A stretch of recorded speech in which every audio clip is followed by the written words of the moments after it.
तक उसके मैसेज का इंतजार करता था और दिन रात उसकी केयर दिखाने की कोशिश करता था, लेकिन लड़की फिर भी ठंडी, बेरुखी और अनइंटरेस्टेड रही।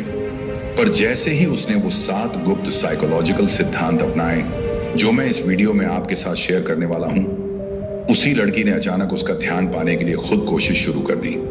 पिछले कुछ सालों में मैंने हजारों पुरुषों को अपने मन की सच्ची महिला को पाने की कोशिश में हारते देखा है। न वो कमजोर थे, न ही उनकी फीलिंग्स झूठी थी, बस वो गलत युद्ध गलत हथियारों से लड़ रहे थे। आज पहली बार मैं आपके सामने वो साइकोलॉजिकल टेक्निक्स खोल रहा हूं जो डार्क साइकोलॉजी और स्टोइक फिलॉसफी के सबसे ताकतवर मिश्रण से तैयार हुई हैं, यानी मॉडर्न माइंड कंट्रोल और एंशिएंट विजडम का डेडली कॉम्बिनेशन। ये कोई सस्ते ट्रिक्स नहीं है, ये इंसान के दिल और दिमाग को समझने और गाइड करने की कला है। और एक चेतावनी है, इस वीडियो के बाद आप किसी भी रिलेशनशिप को उसी नजर से नहीं देख पाएंगे। आप उन माइक्रो सिग्नल्स को पहचानना शुरू कर देंगे जो पहले आपकी आंखों के सामने होकर भी अदृश्य थे।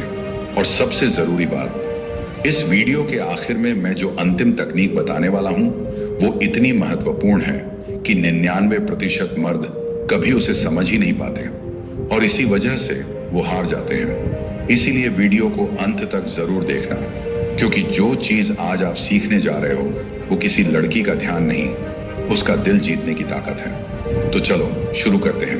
पहला सिद्धांत, कमी की कला, स्कैर्सिटी का जादू। अगर आप ये सोचते हो कि किसी लड़की को बार बार देखने, हर मैसेज का तुरंत जवाब देने और उसके लिए हर पल अवेलेबल रहने से वो आपको पसंद करने लगेगी, तो माफ करना भाई, आप एक ऐसी गलती कर रहे हो जो 90% पुरुष करते हैं और फिर खुद को फ्रेंड जोन में पाते हैं। अब ध्यान से सुनो, हमेशा याद रखो, इंसान उसी चीज की सबसे ज्यादा कदर करता है जो आसानी से नहीं मिलती। ये मनोविज्ञान का सबसे पुराना और सबसे असरदार सिद्धांत है। जैसे एक हर्मेस बैग के लिए औरतें 1 साल तक इंतजार करती हैं क्योंकि वो सीमित मात्रा में होता है, या फिर वो स्पेशल एडिशन स्नीकर्स जिसके लिए लोग पूरी रात लाइन में खड़े रहते हैं। बात ये नहीं है कि वो चीजें बाकी से बहुत बेहतर हैं, बात सिर्फ इतनी है, वो दुर्लभ है। अब यही प्रिंसिपल जब औरतों को आकर्षित करने की बात आती है तो अधिकतर पुरुष इसका ठीक उल्टा करते हैं।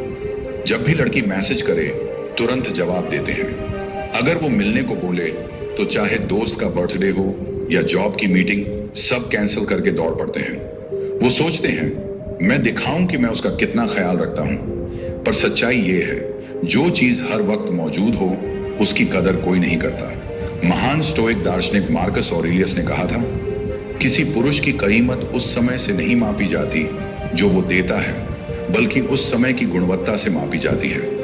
अब सवाल उठता है, इस सिद्धांत को कैसे अपनाएं? पहला कदम, बिजी दिखो नहीं, सच में अपने जीवन को वैल्यूएबल बनाओ। अपना ध्यान उन चीजों पर लगाओ जो तुम्हें आत्मसंतोष देती हैं। Fitness, skill building, career growth या कोई मिशन जो तुम्हें पर्पस देता है। उदाहरण के लिए, अगर लड़की पूछे क्या कर रहे हो, तो तुरंत कुछ नहीं, तुमसे बात कर रहा हूं बोलने की बजाय जवाब दो।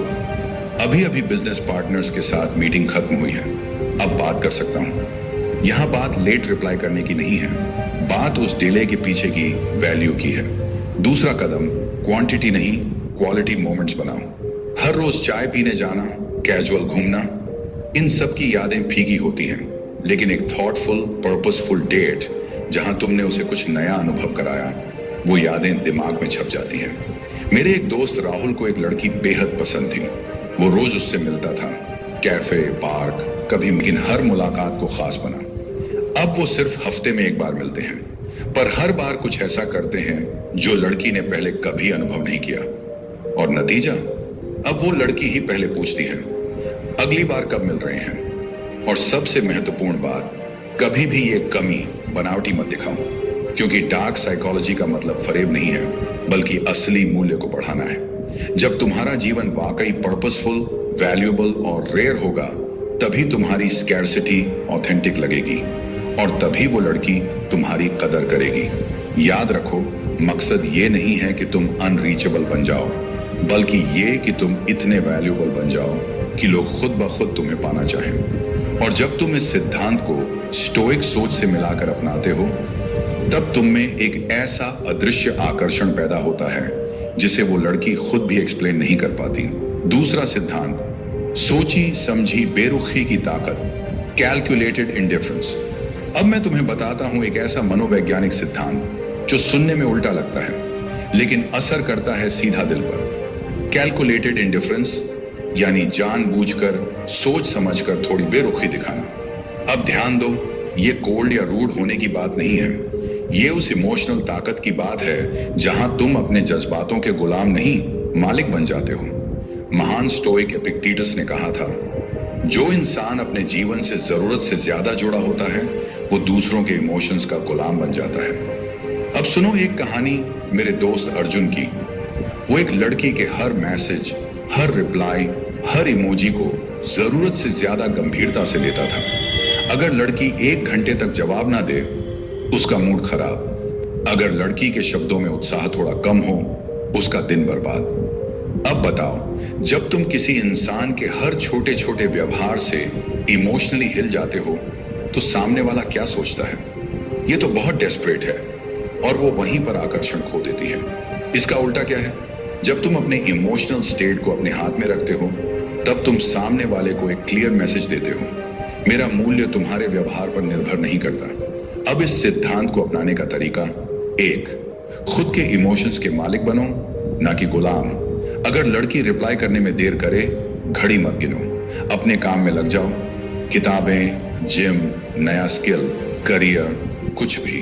अगर वो थोड़ा दूर दूर रहे तो तुम पहले जैसे ही कंपोज रहो। तुम्हारा शांत रहना नकली नहीं होना चाहिए, बल्कि इस सोच से आना चाहिए, मुझे पसंद होना अच्छा लगेगा पर जरूरी नहीं। 2, मिरर टेक्निक का इस्तेमाल करो। जितना इन्वेस्टमेंट वो दिखाए उतना ही वापस दो। अगर उसने एक शब्द लिखा, तुम भी शॉर्ट रिप्लाई दो। अगर उसने लंबा इमोशनल पैराग्राफ भेजा, तब तुम भी उतना ही उत्साह दिखा सकते हो। लेकिन अब आता है असली डार्क साइकोलॉजी ट्विस्ट। कभी कभी इस पैटर्न को तोड़ दो। जब वो उम्मीद करे कि तुम कोल्ड रहोगे तो एकदम से वार्म हो जाओ, और जब वो सोचे कि तुम एक्साइटेड होगे तो अचानक काल्म और न्यूट्रल बन जाओ। ये एक साइकोलॉजिकल लूप पैदा करता है जिसे कहते हैं एडिक्टिव अनसर्टेनिटी, जहां लड़की खुद उलझ जाती है कि अगली बार तुम्हारा रिएक्शन क्या होगा। मेरा एक और दोस्त था, विशाल। वो हर बात को ओवर एनालाइज करता था, कब टाइपिंग आई, कब सीन हुआ। पर जैसे ही उसने ये सिद्धांत अपनाया, वो शांत हो गया, इंडिफरेंट हो गया। और हैरानी की बात यह थी कि अब वही लड़की उसे हर छोटी बात पर वैलिडेट करने की कोशिश करने लगी। लेकिन ध्यान रखना, ये कोई गेम नहीं है, ये तुम्हारी आत्मशक्ति की स्थिति है, जहां तुम जेन्युइनली इस जगह पर पहुंचते हो कि तुम्हारी खुशी किसी और के व्यवहार पर डिपेंड नहीं करती। जैसे महान सेनेका ने कहा था, सबसे बड़ी शक्ति है उस चीज के प्रति उदासीन रहना जो हमारे कंट्रोल में नहीं है। सोचो, क्या ज्यादा आकर्षक है, एक ऐसा इंसान जो तुम्हारे हर रिप्लाई पर इमोशनली टूट जाए, या फिर वो स्टोइक पुरुष जो तुम्हारी जिंदगी में रहना चाहता है पर तुम्हारे बिना भी पूरी तरह संतुष्ट है? अब सोचो, जब ये सिद्धांत पहले वाले स्कार्सिटी के साथ कंबाइन होता है, तब तुम एक ऐसा मानसिक और भावनात्मक स्तर छूते हो जहां लड़की तुम्हारे बारे में दिन रात सोचने लगती है। लेकिन एक चेतावनी है, इस सिद्धांत की ताकत को कभी हल्के में मत लेना। ये पावर एडिक्टिव है, तुम्हारे लिए भी और उसके लिए भी। तीसरा सिद्धांत, छवि के जरिए अपनी असली वैल्यू दिखाना, परसीव्ड वैल्यू की कला। दुनिया में 2 तरह के लोग होते हैं, एक जो लगातार बोलते हैं कि उन्होंने क्या क्या हासिल किया है, और दूसरे जो बिना कुछ कहे अपने अस्तित्व से ही दूसरों को सोचने पर मजबूर कर देते हैं। अब जरा सोचिए, अगर कोई बंदा हर बार मिलने पर यह बताने लगे कि उसने कितने पैसे कमाए, कितनी गाड़ियों के मालिक हैं, कौन सी ब्रांडेड घड़ी पहनी है, तो क्या वो सच में आकर्षक लगेगा? शायद नहीं। लेकिन अगर वही इंसान चुपचाप एक कॉल पर बिजनेस मीटिंग की बात करता सुना जाए, उसकी बॉडी लैंग्वेज से डिसिप्लिन झलके और वो हर बार मिलने पर कुछ नया और इंटरेस्टिंग करके दिखाए, तो क्या होगा? वहीं वो असर पैदा होता है जिसे परसीव्ड वैल्यू कहते हैं। मार्कस ऑरेलियस ने कहा था, the value of a man lies not in what he shows to others but in what he can accomplish. लेकिन डार्क साइकोलॉजी इस बात को एक कदम आगे ले जाती है। असल ताकत ये जानने में है कि आपने जो कुछ भी हासिल किया है उसे कैसे प्रकट किया जाए कि वो सामने वाले के दिल दिमाग पर सीधा वार करे। अब सुनिए अपने ही एक दोस्त की कहानी। नाम मान लीजिए। हर लड़की जिसे वो पसंद करता कुछ हफ्तों में इंटरेस्ट खो देती। क्यों? क्योंकि रजत हर बार मिलने पर सीधा अपनी सक्सेस की लिस्ट गिनाने लगता। मैंने ये किया, मैंने वो किया। मैंने उसे एक सीधा सा मंत्र दिया, रहस्यमय बनो, रिज्यूमे नहीं। जब तक सामने वाला खुद आपकी वैल्यू को खोजता नहीं तब तक वो वैल्यू उसकी नजरों में टिकती नहीं। एक बार रजत ने मेरी सलाह मानी। अब वो अपनी तारीफ खुद नहीं करता, बस इतना करता है कि उसके आसपास के लोग खुद नोटिस करें। जैसे अगर उसने नई कार ली है तो वो उसके बारे में तब तक नहीं बोलेगा जब तक कोई पूछे नहीं। अगर वो एक्सरसाइज कर रहा है तो जिम की बात नहीं करता, बस उसकी बॉडी और एनर्जी खुद बोलती है। यही है वो परसीव वैल्यू जो खुद को बताने से नहीं, खुद को जीने से बनती है। अब एक जबरदस्त टेक्निक जो मैंने कई लोगों को सिखाई है उसका नाम है वैल्यू वैक्यूम। मतलब अपनी वैल्यू को इतना सटल और रहस्यमय रखो कि सामने वाला खुद ही खींचा चला आए तुम्हें समझने के लिए।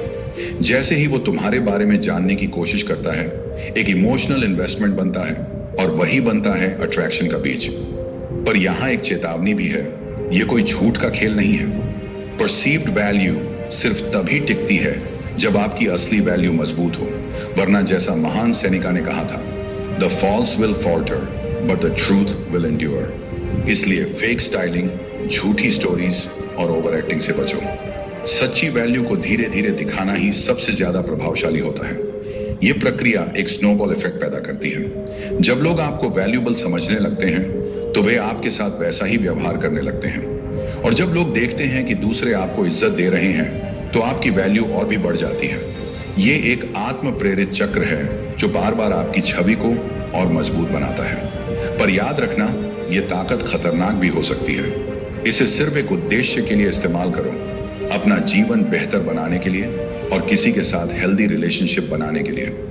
जो अगला सिद्धांत मैं बताने वाला हूं वो इस पॉइंट को और भी गहराई देता है, क्योंकि अब हम उस जोन में प्रवेश कर रहे हैं जहां इमोशन सिर्फ अट्रैक्शन नहीं बनाते, आदत बन जाते हैं। चौथा सिद्धांत, मानसिक लगाव पैदा करने की कला, साइकोलॉजिकल डिपेंडेंसी।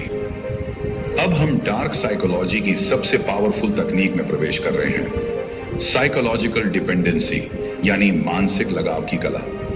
लेकिन यहां हम किसी के दिमाग से खेल नहीं कर रहे, बल्कि हम समझ रहे हैं इंसानी भावनाओं के उस जाल को जिसमें लोग खुद ब खुद उलझना पसंद करते हैं। स्टोइक दर्शन और मॉडर्न साइकोलॉजी दोनों एक बात पर सहमत हैं, इमोशनल बॉन्ड्स किसी लगातार सुख में नहीं बल्कि अनुपस्थिति और उपस्थिति के खेल में बनते हैं। जरा सोचिए उन मोबाइल गेम्स के बारे में जिन्हें लोग हर दिन खेलते हैं। क्या वो हर बार जीत दिलाते हैं? नहीं, वो कभी जीत का स्वाद देते हैं, कभी इंतजार करवाते हैं। बस इतना ही काफी है कि दिमाग बार बार वहीं लौटता है। रिश्तों में भी यही होता है। एक इंसान जो हमेशा मौजूद है, हमेशा प्यार बरसाता है, धीरे धीरे उसकी अहमियत कम हो जाती है। मान लीजिए आपका दोस्त मानव एकदम परफेक्ट बॉयफ्रेंड था, हर वक्त उपलब्ध, हर समय केयरिंग, हर छोटी बात पर प्यार भरा मैसेज। लेकिन कुछ महीनों बाद उसकी गर्लफ्रेंड का इंटरेस्ट कम हो गया। क्यों?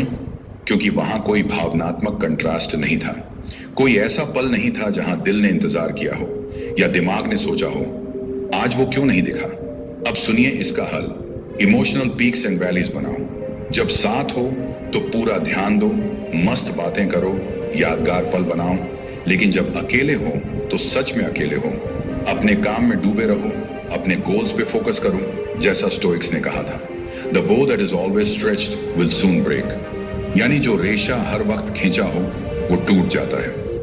एक और टेक्निक है इमोशनल टाइम डायलेशन। जब साथ हो तो वक्त को तेज बनाओ, ऐसी बातें, ऐसी मस्ती की लगे वक्त उड़ गया। लेकिन जब दूर हो तो वक्त को खींचो, कुछ भी ना भेजो, कोई जवाब जल्दी ना दो, ताकि उसके मन में तुम्हारी कमी महसूस हो। पर यहां एक अहम चेतावनी है, ये सब नकली ना हो। द ग्रेट एपिक्टेटस ने कहा था, no man is free who is not master of himself. यानी तुम खुद अपने जीवन के मालिक बनो। तुम्हारी दूरी किसी गेम की वजह से नहीं, बल्कि इसीलिए होनी चाहिए क्योंकि तुम अपने लक्ष्य में व्यस्त हो। एक दोस्त राघव को मैंने यही तरीका बताया। पहले वो दिन में 10 बार टेक्स्ट करता था, अब वो सिर्फ एक बार लेकिन ध्यान से बात करता है। उसका पार्टनर हर दिन उस एक बातचीत का इंतजार करता है। और यही है साइकोलॉजिकल डिपेंडेंसी की ताकत। जब कोई इंसान खुद तुम्हारे लिए समय चाहने लगे, तुम्हारे ध्यान का भूखा बन जाए, तब इमोशनल अटैचमेंट नीम बन जाता है। लेकिन याद रखना, ये ज्ञान कोई खिलौना नहीं, ये तुम्हारे पास जिम्मेदारी के साथ आया है। इसे जिंदगी बेहतर बनाने के लिए इस्तेमाल करो, not to break hearts but to build bonds. 5वां सिद्धांत, मानसिक स्थिति को पढ़ने और नियंत्रित करने की कला, the art of reading and leading psychology. दुनिया के सबसे रहस्यमयी मनोवैज्ञानिक सिद्धांतों में से एक है किसी इंसान की मानसिक स्थिति को पढ़ना और फिर उस दिशा में उसे धीरे धीरे नेतृत्व करना। और यही वो इलाका है जहां डार्क साइकोलॉजी की गहराई मिलती है स्टोइक ऑब्जर्वेशन की सादगी से। ये वही कला है जो किसी साधारण पुरुष को महिला के मन में अपनी जगह बनाने वाले एक रहस्यमयी और शक्तिशाली पुरुष में बदल सकती है। अब एक बात ध्यान से समझो, ज्यादातर वही सोचती हैं, लेकिन स्त्री का मन शब्दों से नहीं, संकेतों से बोलता है। मार्कस ऑरेलियस ने कहा था, man is not disturbed by things but by the perception of things. मतलब असली गड़बड़ चीजों में नहीं होती, हम उन्हें जैसे देखते हैं। असल दिक्कत वहीं से शुरू होती है। अब जरा सोचो अपने दोस्त राजीव की कहानी। उसकी गर्लफ्रेंड कभी कहती, मुझे थोड़ी स्पेस चाहिए, लेकिन जब वो सच में थोड़ा दूरी बनाता तो वो और भी ठंडी पड़ जाती। कभी वो कहती, मुझे कॉन्फिडेंट लड़के पसंद हैं, लेकिन जब वो पूरी ठसक में पेश आता तो वो उसके इमोशनल मोमेंट्स पर ज्यादा कनेक्ट करती। असल में दिक्कत राजीव की नहीं थी, बल्कि उस गहरे मानसिक संकेतों को ना पढ़ पाने की थी जो लड़की दे रही थी, बिना बोले, सिर्फ बर्ताव में। अब इस कला को कैसे अपनाएं? पहला स्टेप है साइकोलॉजिकल साइट विकसित करना।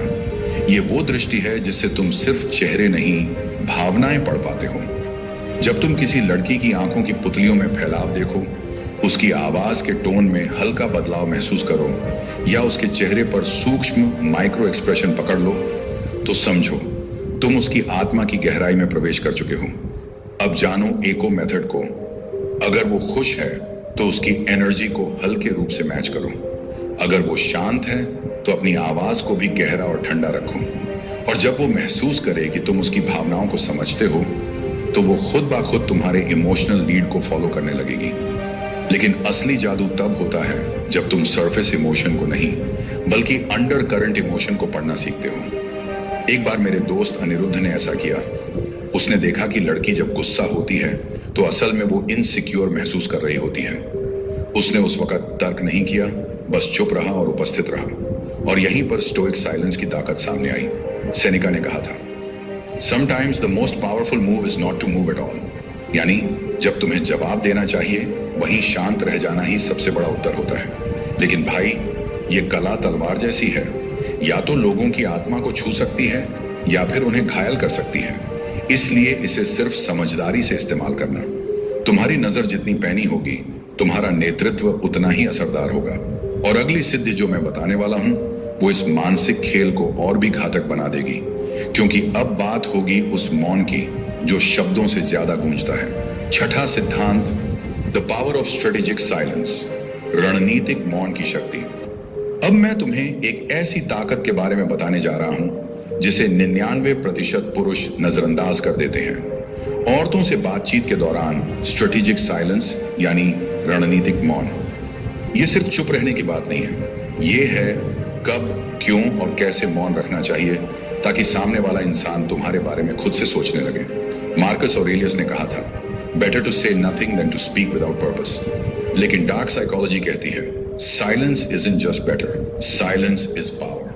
वो बार बार कॉल, मैसेज, नतीजा उसकी वैल्यू गिरती चली गई। मैंने उसे एक मंत्र सिखाया, सबसे प्रभावशाली जवाब कभी कभी कोई जवाब नहीं होता। औरतें भावनात्मक रहस्य से जुड़ती हैं। जब तुम कोई प्रतिक्रिया नहीं देते तो वो अपनी सोच की गुंजल में उलझ जाती है। उसे ये सोच सोच कर बेचैनी होती है, क्या उसे फर्क नहीं पड़ा, कहीं मैंने कुछ गलत तो नहीं कहा। इसे मैं कहता हूं साइकोलॉजिकल इको। तुम्हारे मौन की गूंज उसकी आत्मा तक जाती है।